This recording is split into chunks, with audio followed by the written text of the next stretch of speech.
I'm Franklin Shaffer, and I'm the CEO of CGFNS International. So I've had the great privilege of watching this come and grow and work with some people in the room, so especially our attorney. Gary, would you mind? Gary Bragg is our attorney for CGFNS Board of Trustees. And some of the others in the room that you'll hear as we go along, because I know Mukul and Polly will be certainly introducing others. So on behalf of CGFNS International, Inc., I would like to welcome everyone here this night as we celebrate something new and wonderful for us. It's going to be the launch of the Teachers Code for Ethical and International Recruitment and Employment Practices. We had the great opportunity to have the Alliance join us in September of this year, the Alliance for Ethical Recruitment International Healthcare Professionals. It blended very nicely with our mission, and at that time we also began to hear about the situation with the teachers. So we were able to also learn from our experts and see how there are similarities, but some differences, but more similarities between what the healthcare professionals must go through and what the teachers will be going through. Now, like teachers, like nurses and other healthcare professionals, the United States has certain law requirements that everyone must go through if you desire to migrate to the United States and practice here. We're not different than any other countries. Our laws might be a little different, but we're all trying to do the same thing. We're interested in quality and the protection of the individuals who are coming, as well as the people that are going to be receiving their services. But most importantly, we're interested really how the teachers will be treated today and tomorrow, because we see a great deal of similarity what happened to the nurses early on since the shortages started.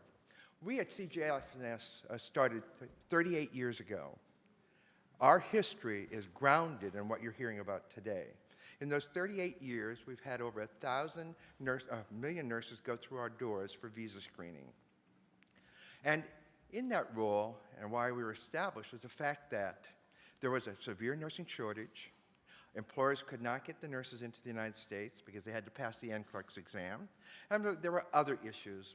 But a number of the foreign educated nurses went through a tremendous hurdles and barriers to become practicing nurses in the United States. So we were started to create a predictive exam. The nurses that had to come here had to take the NCLEX exam, come to the United States and take it. Now, most of the nurses, like teachers, are coming from developing countries. So for them to get the money to come to the United States, that was a big chore. And they really had their family pool their resources to come. A number of them failed the examination. So our government, along with the Kellogg Foundation and 2 other bodies, created 2 research projects. And in that research project, they said, we want to create a predictor exam. That's how CGFNS was started. We became the organization that created the exam and administered it around the world, and that gave them the opportunity to find out how they would do on the NCLEX exam. That continues to be one of our products today, one of our services today, and it is a great predictor how nurses will succeed on their examination. We've expanded over the years. Now we're the only organization certified by the U.S. government to do the visa screening program for nurses who want to come into the United States. We're also the only organization that does all other 7 health professions. So we've had a great opportunity to learn about the experiences that nurses and non-nurses go through. And as we talk with the teachers and the recruiters and the various stakeholders in the teachers arena, we find that the similarities are very, very much present. So while our mission with the Alliance blended very nicely, we see where we're going now with the teachers blending as well. So I've had the great opportunity to stand a little bit back and first learn from Polly about the whole situation and what was going on, and also some of the other experts in the room.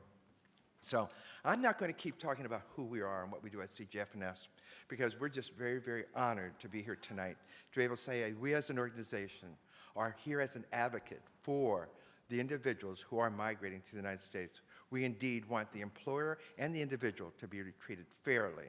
And most importantly, the student who's being educated to get the quality of education so badly needed.